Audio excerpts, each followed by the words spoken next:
So, Can you hear the siren? I can hear a siren. It's sirens every day here in So, Sparks. It's the third Either world. that's another protest or a riot or a protest riot.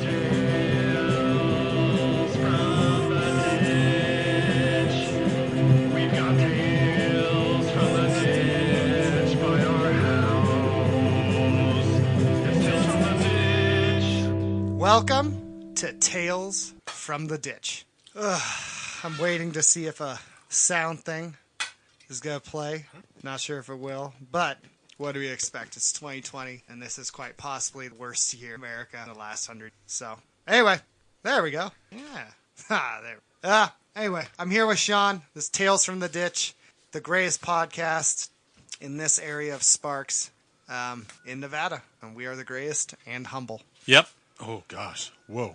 So, Where did that come from? back at it again with many white vans. So, Should we talk about protests and riots? oh gosh. Yeah, we just had one, was it a week ago or 2 weeks ago? 2 weeks ago, I think. 2 weeks ago. Protest, peaceful protest, turned riot. Yeah, I'd like to hear your perspective because we were both at the protest, not destroying things, and then stuff kind of went nuts later. So Yeah. fun topic. It was a Black Lives Get it right. It's a Black Lives Matter protest, which was public speaking in our city square and then marching to the federal building and shutting down the street. And then at the federal building, a bunch of speeches and protests and chants were happening in front of the federal building, hoping that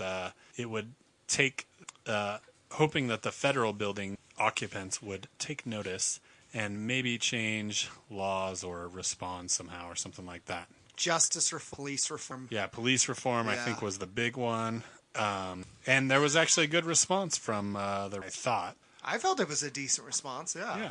So, but when we got there originally, I decided to take my son, and I guess that's kind of controversial.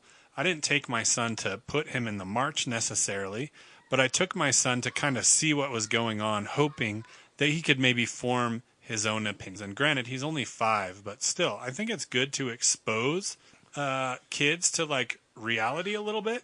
And also, I think it was good for him to see me there supporting them. And we were on the fringes just in case there was any type of violence or rioting or like that, and I was making sure that we were safe and would stay safe. But I thought it was important to be, because it's something that we believe in. Listen to the early episodes of this podcast. We obviously are very supportive of the movement to recognize that Black Lives Matter in a country that doesn't want to. Anyways, so when we first got there, Seth, we noticed some, I don't know who they were, but I'll just describe them. They were wearing black clothes and masks. Everybody was wearing masks because of coronavirus. Yeah. These But guys these look guys- kind of the anarchist stereotype to me. Yes, the very... Like almost crust punk from back Exactly, in the day. yeah. And a couple of them were wearing body armor, and I'm like, I kind of wonder... So how about I continue while you're like... You continue. So it, we had these dudes who kind of reminded me of like the stereotypical anarchists I saw in the punk scene. But overall, seemed peaceful. I've been clear in the past that some of the main leaders of the Black Lives Movement in America, we don't see completely the same. There's things where I would affirm and things I can't affirm. That, ways they think about society or, views, just based on my biblical views. But the main thing I could affirm was, okay, every person has dignity and worth, and I want to see everyone treated as such. So there's been times I've been able to march with them or affirm a lot of things they're saying. And at this particular one, it was the same as some of the other events I'd been to. I saw people I knew. I was willing to be there, pray with people, talk with people. It was peaceful. Sean was there. A lot of my friends, guys from my gym. And it was going well. And then after, I want Sean to kind of speak in this because I know what my experience was hearing it, but after we left, it was not going well. So what did you kind of hear, Sean, or what kind of told you that things had kind of taken a turn?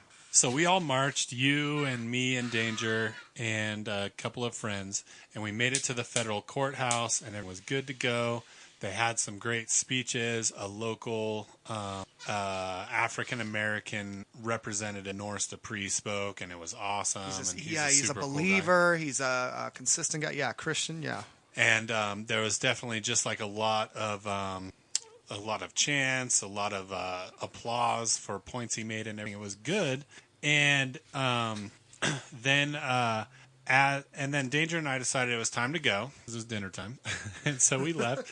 And as we were leaving, we kind of see these crusty punk kids, kind of I don't know how you would say it, kind of forming more of a dense crowd with each other, kind of starting to stick together a little bit, and didn't really think of anything of it. And then I went home, and, both of us, I'm sure, were criticized by several people saying, how can you do that? Don't you know all lives matter? And the cops and blah, blah, blah, blah, blah. Assuming I hate police when I have like multiple friends who are police. Yeah. And then correctly assuming that I hate police. And then Dang it. when we get home, my wife goes, how did it go? And I go, it went good. It was safe. There were no problems. I responded to everybody who was criticizing me. There were no problems. It was peaceful. I heard the gospel spoken several times. That was cool. Yeah. All kinds of stuff. And about 20 minutes later, my wife comes with her phone, and it's just live video of our city hall is on fire and all the windows are busted out.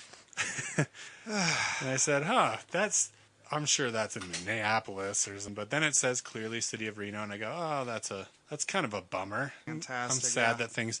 And then she found this live feed from Norris, the guy who spoke, and he was in the police department, and he was saying, he was live streaming. He says, I want to be clear with everybody what's going on right now. I'm inside. I've told people not to riot. The police are protecting me inside of the police station while other people riot. And then we switch to somebody else's live stream, and it's a guy saying, look at all these white kids rioting. And you can only see their eyes, right, because they're wearing masks. But you see they are a bunch of white kids. And I don't know where that leaves you, if it's like, and I don't know. I don't know who did it. But I have some thoughts, and I believe that they are the same kids that we probably were trying to act like when we were 13, except we were cooler, and they have never had an opportunity to actually fight for whatever they think justice is, and so they decided that this was their thing, and they were going to riot. And then it came together for me. I go, oh, yeah, there was this group of those looking kids who were tagging kill all cops. And then there was this other group of kids that were tagging as we were marching away from the city center. They stayed back and didn't kind of follow. So I go, oh, okay, I'm guessing it was those kids. And then there's a lot of people that would say that they're from out of town, or maybe they're provocateurs or whatever. Of the ones that were arrested, and I saw this from not just the news, but friends of mine in multiple cities. They've seen guys that were either from out of town admit that they came there to disrupt. Yep. Or were put there we specifically came to cause an issue. And there was a huge group of them that actually came from out of town to disrupt and start it. So not even necessarily Reno, and a lot of them weren't even affiliated with Black Lives Matter or anything like that. And oh gosh, it was disheartening, to say the least. It was disheartening. The other thing there was I didn't think anything of it until much later. There was on the side of the road as we were marching pallets of bricks, not pavers, not cinder blocks, just straight up bricks. And I don't know that there's any brick buildings or brick walls going on. And so that's like a mystery that's never been really solved. But, it's frustrating to me for a couple of reasons. One, I could use some bricks. If you're just going to leave bricks there, I would take those and do something with them. I'll build a wall or whatever. And two, if it's true that there's somebody who's funding, a pallet of bricks is not cheap. As cheap as bricks are supposed to be, as cheap as everything is supposed to be right now. Yeah. Anything that has to deal with the building industry is unbelievably expensive. A pallet of bricks is not cheap, and a pallet of bricks doesn't seem like something that could be funded even necessarily by a bunch of punk kids from wherever. And so, if the implication that there are well-funded individuals that are placing bricks in order to incite violence and rioting, if that is true, that's actually a little scary. That's a little. Here's the thing. So there was drones. There was people watching. Cops with binoculars. I think there's a few pieces I walked away from. So one, I just explained to everyone it was peaceful. It's not what you think, and a riot happens, which was the fear, right, of a lot of my conservative friends. That was the fear. I'm not saying that as a dehumanizing thing that they're conservative, but that was the fear. So that happens. But I noticed a few things. I noticed one, there was so much focus with cameras on the riot, but not on the people coming up and talking to police, having a good conversation. There was so much focus on the violence, but not on that the majority was against it, and that some of the main people speaking told them not to, said we're not about that. That the other events were all peaceful. There was all this focus on destruction, but not that the day after, the organizers called everyone to come help clean up Reno. And my wife and I went down there. It was like almost all, like a huge chunk of protesters cleaning up. And so I look at what the media records versus what they choose to air. I look at the fact that some of these dudes were from out of town. The fact that the organizers said over and over, this is peaceful. And now their whole message got overshadowed by the riots. And I look at the fact, too, I've really seen is people don't seem to be willing to do the hard work of, instead of talking at each other and about each other and just taking these broad stances, actually navigating it and coming to, as I hate just throwing the word out there all the time, but a nuanced kind of perspective of it, especially as a Christian of, well, where am I at? Let me see. I don't hate all cops, but I think there should be reform. I know Sean always makes comments, but I don't hate any cops, but I want reform. I do think the ones involved in some of this should be fired and there should be punishment, but I have many friends who don't act like that. I don't think laws are the perfect answer that they'll fix everything, but I think we should always look at if laws are just. I have friends in Black Lives Matter, but I also have friends who are police where I've seen how hard their work is. I think you can be in a lot of areas of saying this is wrong, but I also see the need for police or authority, but I also see the need for reform. I also see the duty to pursue justice. I also don't want to paint with broad strokes, so I assume, well, all BLM is like this, all, cop supporters are like this. And I don't even think it's helpful of, I saw some signs where it says, all cops are bastards or killer cops. And I don't want that. I don't, in my faith, believe the answer is more hate or murder. And it's just, I think that's, I don't know, I'd prefer more people do that, not to be arrogant and say I have all the answers, but navigate it, look and go, okay, what happened here and was it wrong? Because this is the basic thing I think we can agree on. Okay, if you are a Christian, we believe in the Imago Dei and that everyone's made with dignity and worth, okay? Then you have to look at our nation and go, okay, is that happening? Yes or no? And if it's not happening, where? Where do you see that not happening or to who?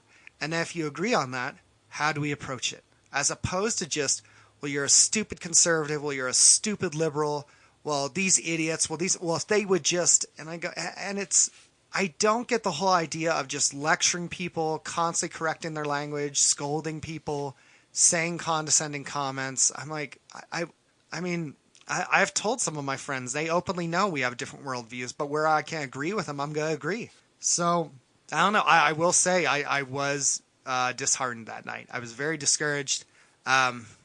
I have my own insecurities, so I was sitting there going, great, what criticisms am I going to get? What comments as a pastor? But that was an interesting day. And but do you want to talk about, we just had a peaceful vigil.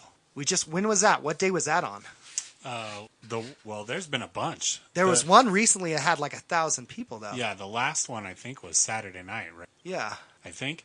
Yeah. Yeah, a few days ago. I don't even know when this is going to air, but there was a peaceful vigil, and it was literally, there was like a bunch of tactics. One thing that they did, I believe, was they laid on their stomach for 8 minutes and 46 seconds, which is like the amount of time that George Floyd had a knee in his neck. Oh, jeez.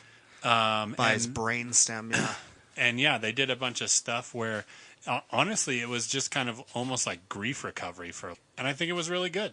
We've had we've had issues here in Reno and in Las Vegas especially, and maybe even more of a big deal is the Bay Area, where similar things have happened and nobody even knows about them because they either don't make it on TV, Don't make the news, yeah. or it's just like lumped in with a bunch of other stuff on the news, and so you remember.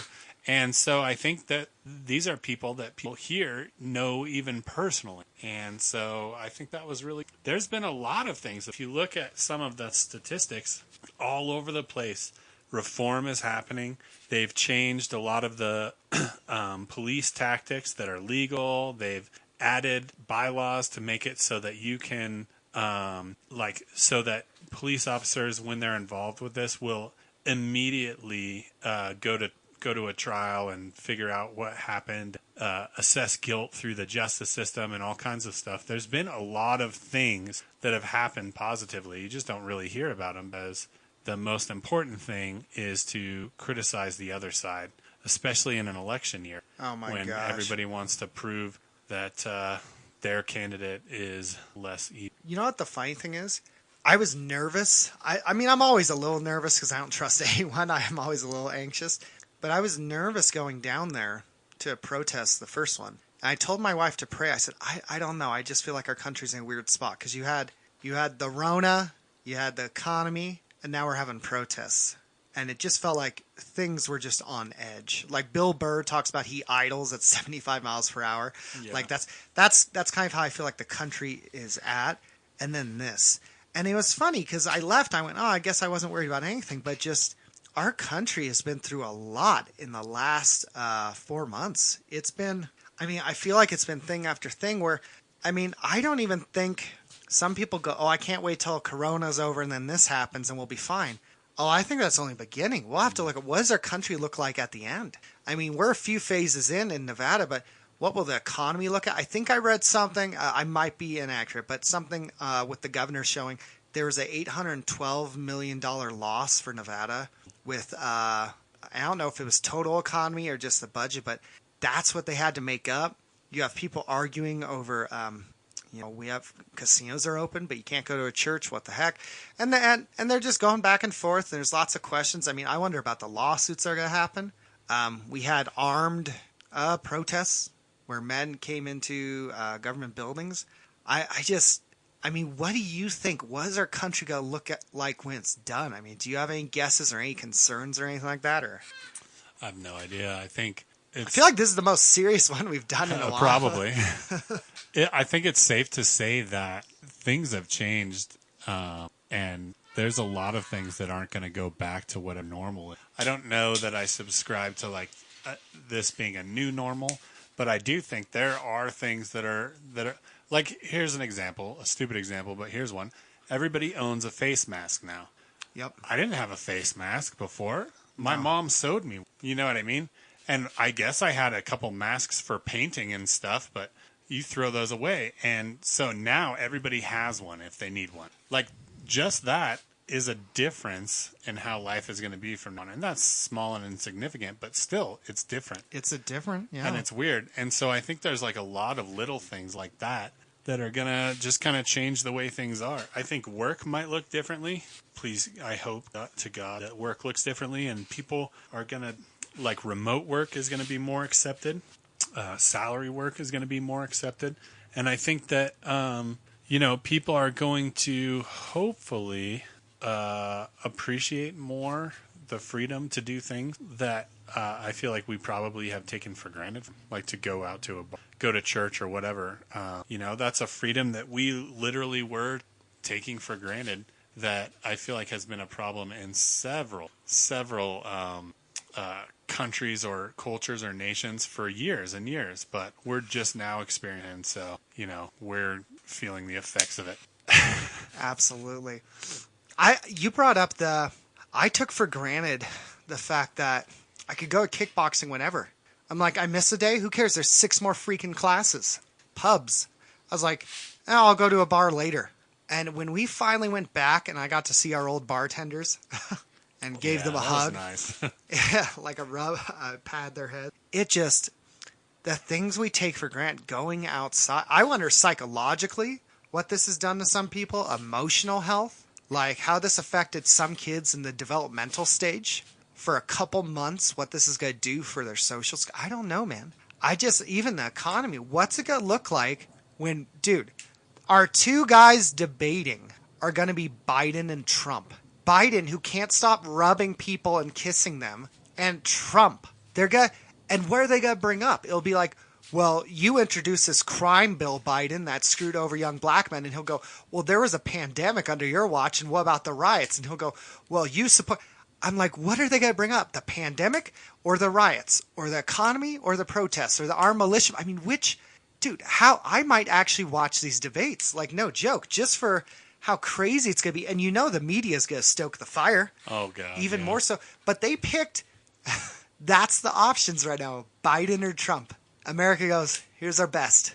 I'm like, try again. I mean, what do you think about that? What is this gonna? This is nuts. I showed up some days to work and no one's there. I'm in an empty office, sitting there going, it's silent in here. The streets are empty. I'm being told one night there's a protest, the next night I'm being told there's a 7 p.m. curfew. Do not leave your house. Police and National Guard are out in force. Right? What the hell is going on? Like, seriously, it's insane to me, man. I've never lived in a time. 9/11 wasn't like this. No, not at all. No. Yeah. One thing that I worry about, and I'm optimistic and not so pessimistic that I feel like this is a sure thing, but I do think there are slight implications from the corona and the crisis with racial reconciliation right now happening in like a 1-2 punch have driven a wedge between different sides of an aisle that shouldn't even be in Christianity specifically. And I don't want that to happen, and I'm optimistic that that it won't, and that cooler heads will prevail. But there are some leaders of the faith who are saying things that I fundamentally disagree, and on both sides, and that's just me disagreeing too. So there's just like a whole lot of disagreement. It freaks me out. J Mac, when he put out the social justice thing that you're supposed to sign it, but the signatures don't matter, but he still wanted you to sign it as a church or something like that. Remember that? What's it called? The social, I don't know. It's a thing, and smarter people will know who they're talking about. But it was in response to like LGBTQ stuff. Oh. But he lumped in like his perspective on racism, which is essentially kind of like that racism doesn't exist, right? There's only sin, and classifying it differently is ignoring the need for the gospel or something like that. I think he was at the crowd that said it's a sin issue, not a skin issue. Yeah. Which I'd say, what's a sin? Right. Exactly. Yeah. Anyways. Anyway, yeah. I don't want to bash him I'm trying to be better about it, because whether I know the guy closely or not, I don't want to gossip too much about him. Yeah.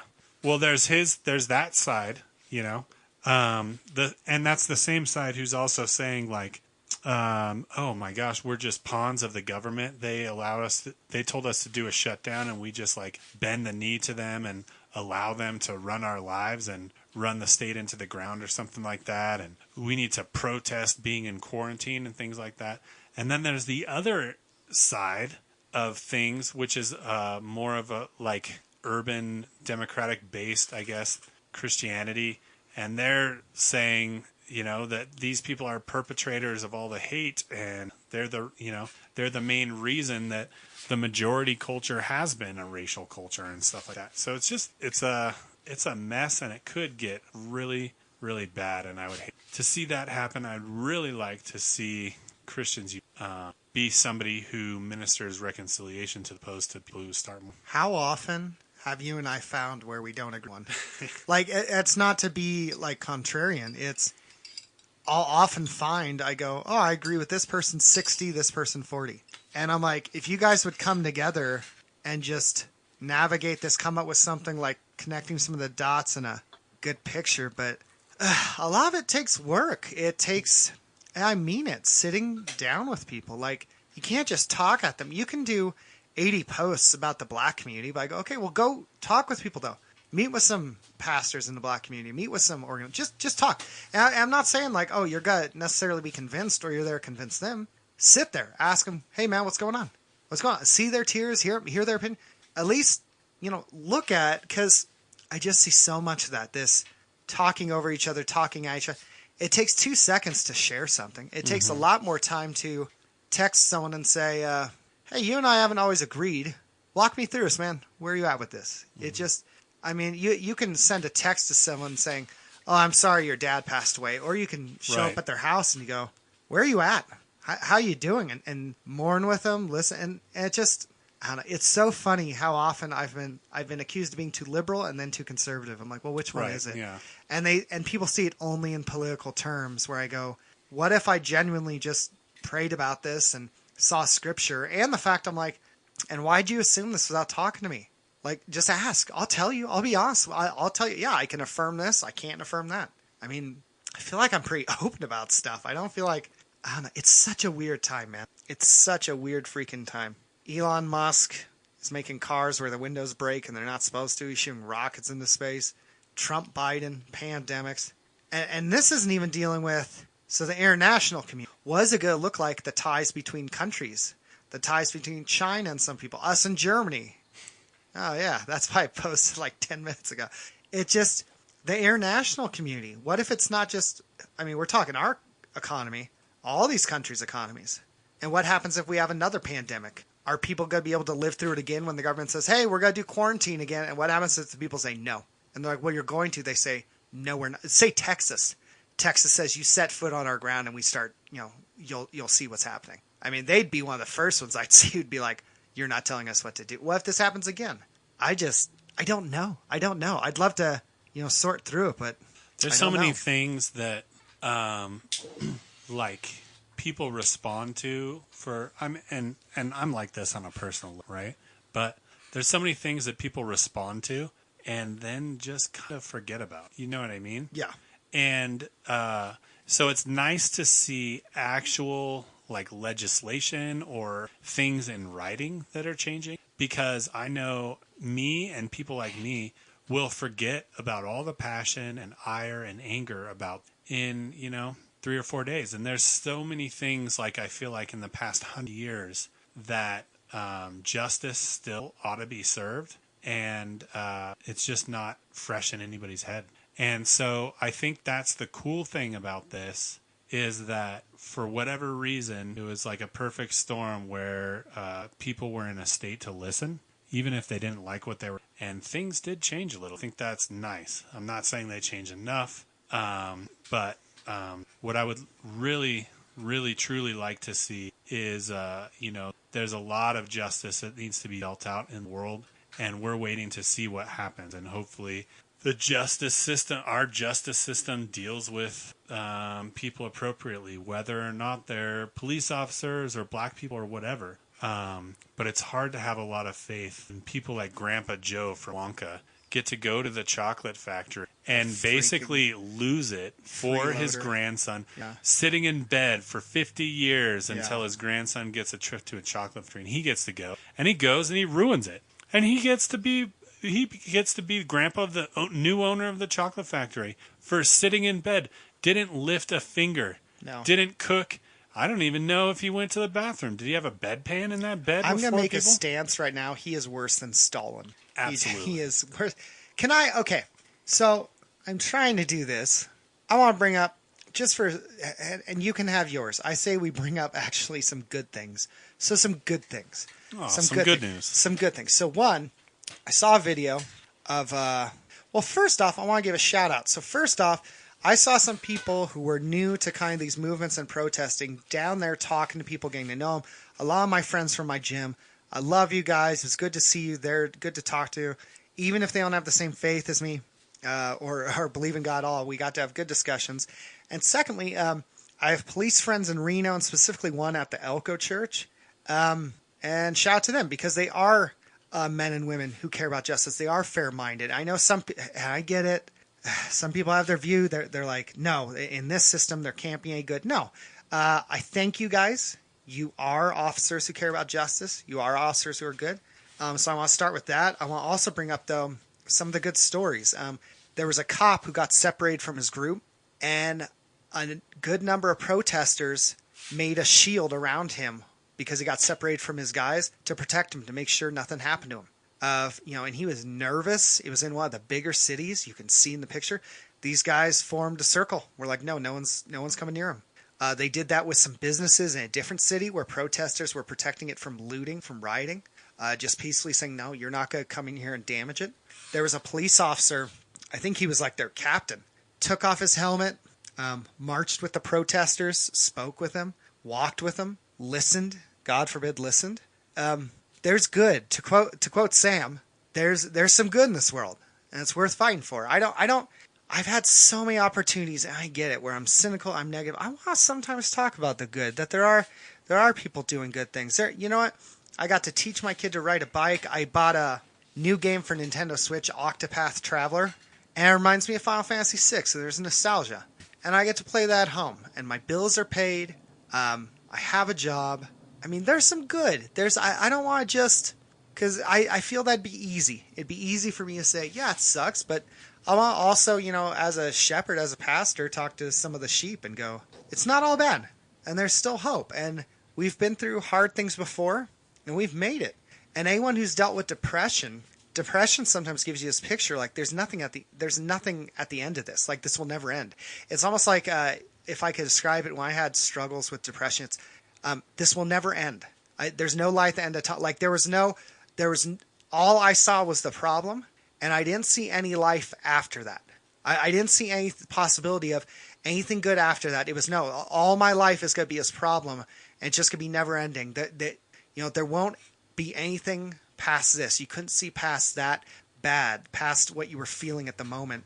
And for anyone who, I know not everyone does, who's come out the other end of that, well, years passed, and there were more days, and there were more victories, and that wasn't the end. Because we sometimes see that, we go, oh, I'll never be good again. No, we've been through hard things in this country. We've been through hard things in this world. World War II, they said, this is the end. We made it. We rebuilt after that. It's Martin Luther King got shot, and they go, this is the end. And we kept going. So it's not all bad. And I don't know. That's why, and people think it's cheesy. I try to encourage them sometimes on Instagram, like, if you need to pray with someone, if you need to talk with someone, message me. And they go, okay, no, I mean it. It's not all bad. There's still some good out there. Things are still being changed. Things are still being done. And I have hope that at the end of it, whether it's Jesus coming back or my life ending, that there's still a lot of good to be done. There's still a lot of things that will be changed, and that I'd rather be hopeful. I'd rather, even if I die and it turns out I was foolish, fine. If that's what's held against me, that I was too hopeful, I'll accept that. So, I don't know, some good things. Yeah. Yeah, think about this. The corona epidemic was bad, or pandemic, but kids everywhere didn't have to finish school. Yes. How sweet is that? Yeah. And there's a lot of kids, and it's aligned with their parents. They go, oh, I just wanted to finish school. I'm about to graduate. I just wanted to walk with people. No, they didn't. Nobody wanted to go to school, and they're all happy they didn't have to go to school. And it's awesome. And they, honestly, Seth, you and me were looking for the opportunity when we were kids, especially in high school, to do school stuff, to get stuff done, but not actually have to go there. And even for graduation, not have to show up and just do something. Yeah. That's what we wanted. And this generation got to do that. So good for them. Also, we have a friend who lost his job because of Corona. Yeah, that got laid off. Yeah. But then he got a better job. He got a better job. During Corona, yeah. He got a better job. Better job. And so that was a good thing. And I've heard of stories like that all over the place. We've had friends, people have had babies. Yeah. Kids are still being born. Life is still coming in the world. RCK, my kickboxing gym, still open. Made it, baby. Yep. Back in action, having classes, and oh gosh, it feels so bad and good to be back there. Like, my body hurts right now, but feels so good to be talking to humans, not just like hallucinations in my house or coconuts I've made into human faces. So. Oh my gosh. Yeah. I was going a little coconutty. No. But Maverick, all right, this is so dumb. As a dad, I was so proud. He asked my wife, what she wanted like to eat, and she said, I don't know. He comes up with 3 or 4 bananas connected together. He goes, here, go bananas, and tosses them at her, and then runs away laughing. I was like, yeah, that's pretty good, kid. So Yeah, that's another good thing is I got to see my kid more. yeah, we got to hang out with our kids and kind of homeschool them a little bit. And I, I guess homeschooling is pretty cool, but I don't know if it's necessarily optimal. But I think parent interaction with kids and parents to teach their kids is far more important than a stranger. But I do think there's a good social aspect at school. However, you're never going to have a good sword fighting class in school. And we were able to do that. Me and Danger were able to do that 3 times a week. And you're never going to honestly be able to like do, you know, you have like science class where you read about the cool stuff, but you never get to do it. But we got to do the cool stuff in a garden, volcanoes, we blew stuff up. We did all kinds of cool stuff. And yeah, Danger got to experience it firsthand as opposed from the back of a classroom. Fun, okay. And I will say it wasn't what I thought it would be, but I did sword fighting at college, fencing. Oh, that's right. But I should clarify, you're not getting these Scottish, like, Claymores? Dude, swinging at each other. It's these little, you know, you poke each other. You just keep Yeah, poking yeah. each other. And I kept wanting to, like, just swing it like a battle axe, but it was like, point. And I was losing. Right. Because there was all this finesse of move and then poke them, whereas I was like, no, I want to stab them in the neck or the heart. And they're like, butts for points. I go, this is war. But I think it's interesting, the whole, homeschool thing, because some of these parents are like, man, that's so frustrating teaching my kid. I go, yeah, try teaching 35. You're Right. mad. Now you see what your teacher had to put up with, Yeah, with your little angel. It's so, what will we look like when we come out the other side of this? What will churches look like? Will some churches have closed down? What will, tithing look like? What will, I wonder about this, as far as trust and authority, it's so interesting to say one day, listen to government, and then the next day say the government's a bunch of tyrants. And Yeah, you go, right. well, which one? Was this going to go, which way is this going to go as far as how we view authority in the government, and do we trust them and organizations? Because now that's a big thing. It's, well, I don't trust this organization, I don't trust these people, and I don't trust the government, and I trust the government if it's my team. I trust the government as long as it's not their team. There's so many questions in the midst of this. Even some of the healthcare workers, like some of them where there's been suicides, stuff like. I still see, and I think we're still gonna have to wait to see how bad was this. What are the real numbers, and how much was pre-existing conditions? How much was no? It really was this. And I think even if it's 50% off, that would still be 50 to 60,000 people dead. I go, shoot, that's a lot of people dead. It's odd, man. I don't know. Yeah, I don't have all the answers for it. It's, what do you do when it's a scenario you've never lived through? The last one was what? The flu in 1918? Was that the last one? The Spanish flu? Was that the last one? Maybe the last one in the United States. Oh, yeah. That's. I don't know. I see the world as America. Yeah. I'm like, the world, America. There were other things. I don't know what qualifies as a pandemic because I never learned it in school. They never taught us. Well, yeah, I don't know what else to say about I that. don't either. I feel like, because it's not, like, I feel hopeful, but I'm not, super giddy about it. There's not a lot of, it doesn't seem real.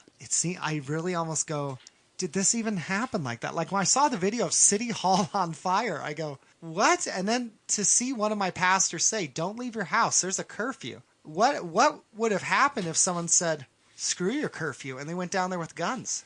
This could have gone even worse. I just do wonder if this happens again and someone like Texas says, no, you move. What is that going to look like? Are we going to have, like, militiamen shooting at cops? A firefight in downtown Texas? And people might go, it's crazy. Crazier than the last 4 months? Italy got hit hard. Italy was terrible. UK, too. If you look at their percentage of cases versus the deaths, they got hit very hard, percentage-wise. But I don't know, man. I don't know what to do with all this. I still have my hope. I still have my thing of, I get up and God's still God. My identity is still my identity. I know who I am, and my kids are happy and healthy. And I have a pretty good life in many ways. So, I don't know. You got anything else? Not really. I was just going to say I found it interesting how one thing that happened, and I might be wrong about the time frame of this, but one thing that's happened during this kind of escalation of it is that the etymology of Karen was established as like a real term to describe somebody. And so news organizations are referring to people as Karens now. Yes. And so I keep hearing all the time, they go, oh, so-and-so, was approached by a Karen and this happened, or we have a Karen problem in our moderation of internet forums and stuff like that. And so I'm so glad that that exists now as it understands. Oh, that's not what I wanted. Stupid. I was trying to do the Emperor Palpatine. Good. Oh, man. I have a question for you just because I'm curious. Who is the best James Bond? Oh, geez. So, my opinion is not super popular. And I want to point out, when they were looking for a new one recently, I was totally down for Idris Elba. He's had he's had great. a pro. Oh, that was Obi-Wan Kenobi. Hello there, General Kenobi. He's had a pro Muay Thai fight. Yeah. I think he would have been dope. Best. Okay, this isn't going to be popular. One of the best, I'd have to think through them because you have like Roger Moore and all these other dudes, but I would say the top two for me are Daniel Craig and Sean Connery. I agree 100% with Because that. Daniel Craig, so the criticism was, it's not, my friend's not wrong for saying this, but he says, I feel like it was like Bourne Supremacy, not, James Bond. I go, but in reality, if I think of being a spy and 007 and what they have to do, I don't think it's as much like some of these other guys where, what's that newer guy's name with the floofy hair in the late 90s? The GoldenEye, Pierce Brosnan?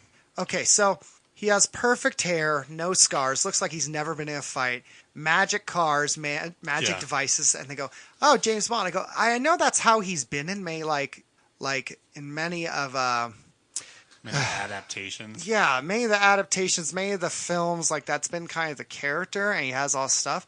But reality, that's not a spy, and they're not out in public that much of like, hey, everyone knows me, I'm a superstar, because that's how you get shot in the head. Right. Whereas Daniel Craig, I go, okay, I see what you're saying about Bourne, but like that is the intelligence community. Like you have close quarter kills and stuff like that. Yeah. It's not clean. And Sean Connery, I was like, because he's Sean Connery. So yeah, I'd say Daniel Craig and Sean Connery are like my top two of like those are James Bond to me. I agree 100% with Daniel Craig, especially. He was my favorite. I was always not that interested in James Bond. I liked it. Yeah. But it wasn't something that really appealed to me until Casino Royale with Daniel Craig. And then I was like, oh, this is actually cool. And yeah, I've heard the criticism that it's like, oh, this is just another one of the movies that's becoming darker. And there's fans out there that just want things that are dark. And I disagree. I don't like stuff that's super. I don't like dark Justice League and dark Batman versus Superman. I like serious, but not dark. And I think there is a difference. And I think Daniel Craig did that, or the director or whoever of those films did that with Daniel Craig, because it was like, it was serious, not meaning that there was no humor or anything like that. It was serious, but it wasn't dark. And it was fun, but it was still serious fun, and yeah, like you're saying, not like jetpack fun. And so I think it is just like really good. But then you have the follow-ups, and those movies weren't as good because it was harder to take them seriously. There was the movie where he like went to Peru, and people didn't have enough water in Peru, and he was like, oh, there's an evil corporation stealing all the water. And the people have hats, but they don't have water, which just never made sense to me. But then the other thing is, they did like a super classic James Bondy type of thing, which I always thought was stupid, where the guy goes, oh yeah, I have this fortress where I steal the water from the people, and it's actually made of propane tanks. So remember, he's like, don't actually shoot the house because it'll blow up. And it's like, that was stupid, and that's the opposite, I feel like, of taking the material seriously. Yeah. Compared to Casino Royale, which never did any stupid stuff like that. When he gets tortured and the guy's hitting him in the balls, Yeah. as opposed to a laser that takes 50 minutes to hit you. Exactly. He gets asked, I think in one of the films, they say, shaken or not stirred. And he goes, what? And he just ignores it. He goes, give me my freaking drink. He's like, but he falls in love with a woman and they kill her. Yeah. And I go, yeah, that's what, as opposed to, Pierce Brosnan getting STDs every single one and no consequences. Like, I liked one of them where the guy says, I love how we went from what we were talking about, because I'm okay with it. I don't care about segues, but there's one movie where the guy is talking about being a spy. And he goes, I bet your knees are shot. Yeah. Like, how are your knees and your back from jumping on roofs and everything? And he's got scars and he's been beat up. I go, yeah, you're not. Yeah, I stand by it. So Sean Connery has nothing to do with that. He necessarily was the guy I wanted to be. I just like Sean Connery. That's all it is. And he spells his way the correct way, I think. SEAN? Yeah, he does. Yeah, the correct way. Correct way. But he's just an interesting dude. But yeah, Daniel Craig, I like. I liked him in Knives Out.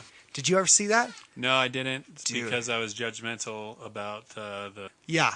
Don't get me wrong. Like, I legitimately was like, am I going to like this? Chris Evans is...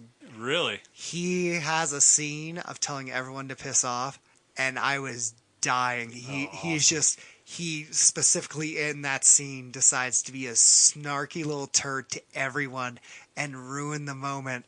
And it was just so bitter and sarcastic, and he was great. So I stand with you on the Star Wars critique. This, though, I'm glad I got it legitimately. I had fun. It was fun to watch. That's cool. Daniel Craig and Chris Evans steal the whole movie. Okay. They steal the whole. So it has two dudes I love. They take the whole movie. It legitimately is. There's one other character kind of, but like those two have like multiple scenes where you're like, that was just fun. Just fun. I'll have to check it out. I don't really I could talk more movie stuff, but if that's going to... I think sometimes it's okay to just, we've said what we've said. Yeah, right? I think that's okay to just, sometimes I've seen this with sermons. A guy goes, well, it has to be this long. I go, it keeps it going. If you've already said what you've had to say at 32 minutes, why do I need another 13? You see this with books, theology guys. I know what they're getting at the first 100, and they write another 400 pages. I got it. You like sovereignty. I get it. I get it, man. So I don't know. I think we've said what we need to say. I don't have anything else to add to that. I don't know. I don't think we need filler, but that's my opinion. Yeah, I think we're good. I'm getting warm.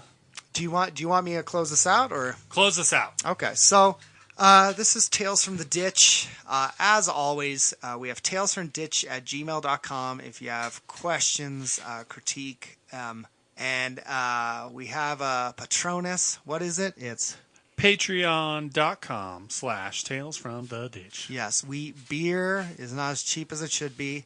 Hook us up. If you're listening, look, we're not charging you nothing, so buy us a beer or chicken. I'll take fried chicken. If someone brought me Popeyes, yeah. So shout out to everyone who follows. We love you.